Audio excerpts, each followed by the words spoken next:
नमस्कार दोस्तों, हालचाल भोजपुरी में स्वागत है। दोस्तों, कल एक बहुत ही ज़बरदस्त गाना आने वाला है। जी हाँ, खेसारी लाल यादव का एक बहुत ही ज़बरदस्त गाना आने वाला है, जिसका टीजर आ गया है। आप लोग अभी तक नहीं सुने हैं तो जाकर सुन सकते हैं यसी फिल्म्स पर। जिस गाने का बोल है मर्द बदल दूंगी। जी हाँ, मर्द बदल दूंगी। इसका टीजर आ गया है, 25 सेकंड का टीजर है।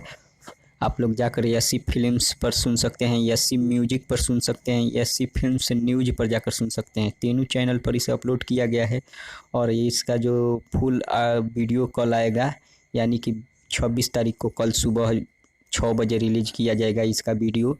लेकिन इस समय इसका टीजर आ गया है, आप लोग जाकर सुनिए। तीनों चैनल पर अपलोड किया गया है। और इस गाने को लिखे हैं पवन पांडे और म्यूजिक डायरेक्टर शंकर सिंह जी हैं, जो कि काफ़ी ज़बरदस्त गाना है। इसका टीजर बहुत ही अच्छे तरह से शूट किया गया है और जाकर आप लोग सुन सकते हैं। तब तक बने रहिए वीडियो के साथ। धन्यवाद।